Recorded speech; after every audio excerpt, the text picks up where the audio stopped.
Top players ನಿಮ್ಗೆ ನಾಳೆ ಯಾರು ತುಂಬಾನೇ ಚೆನ್ನಾಗಿ ಮಾಡ್ತಾರೆ ಅಂತ ಅನ್ಸ್ತಾ ಇದೆ? ನನಗೆ ಮುಂಬೈ ಇಂಡಿಯನ್ಸ್ ಕಡೆ ಬೌಲರ್ಸ್ ಇಸ್ಮಾಯಿಲ್ ಅವ್ರನ್ನ ತುಂಬಾನೇ ನೋಡ್ಬೇಕಂತ ಅನ್ಕೊಂಡಿದ್ದೀನಿ. ಈ ಕಂಡೀಷನ್ಸ್ ನ ಯಾವ ರೀತಿ 2 ಮ್ಯಾಚ್ ಅಲ್ಲೂ ಬ್ರಿಲಿಯಂಟ್ ಪರ್ಫಾರ್ಮೆನ್ಸ್ ಅದಕ್ಕೆ ಅವರು ಒಂದ್ ಸ್ವಲ್ಪ ಕಾಟ ಕೊಡಬಹುದು ಅಂತ. ಬೌನ್ಸ್ ಫಸ್ಟ್ ಲೆಗ್ ಅಲ್ಲಿ ಬೌನ್ಸ್ ಇರ್ಲಿಲ್ಲ, ನನ್ಗೆ ಯಾಕೋ ಇಲ್ಲಿ ಬೌನ್ಸ್ ಸಿಗೋದ್ರಿಂದ ಸ್ವಲ್ಪ ಬೌನ್ಸರ್ಸ್ ಅದೇ ಅವರು ಕಾಟ ಕೊಡುವಂತ ಸಾಧ್ಯತೆ ಇದೆ.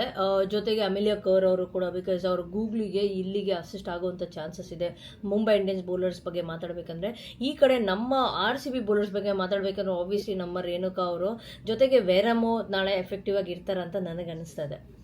ಸೊ ಓವರ್ ಆಲ್ ಇವ್ರಿಗನ್ಸ ನನಗೂ ಕೂಡ ನಾನು ಆ್ಯಕ್ಚುಲಿ ತುಂಬಾ ಎಕ್ಸೈಟೆಡ್ ಆಗಿದ್ದೀನಿ. ಆ ಕಡೆಯಿಂದ ಇಸ್ಮಾಯಿಲ್, ಈ ಕಡೆಯಿಂದ Renuka Thakur, who will have the best of the night ಅಂತ. ಬಿಕಾಸ್ ಆ ಒಂದು ಪವರ್ ಪ್ಲೇಯಲ್ಲಿ 2-3 ಓವರ್ ಹಾಕುವಂಥ ಬೌಲರ್ಸ್ ಇಬ್ರು ಪವರ್ ಪ್ಲೇಯಲ್ಲೇ ಗೇಮ್ ಫ್ಲಿಪ್ ಮಾಡೋ ಅಂಥ ಒಂದು ಕೇಪಬಿಲಿಟಿ ಇರೋವಂಥ ಪ್ಲೇಯರ್ಸ್ ಕೂಡ. ಸೊ ಓವರ್ ಆಲ್ ನಾನಂತೂ ಎಕ್ಸೈಟೆಡ್ ಆಗಿದ್ದೀನಿ ಈ ಒಂದು ಮ್ಯಾಚ್ಗೆ.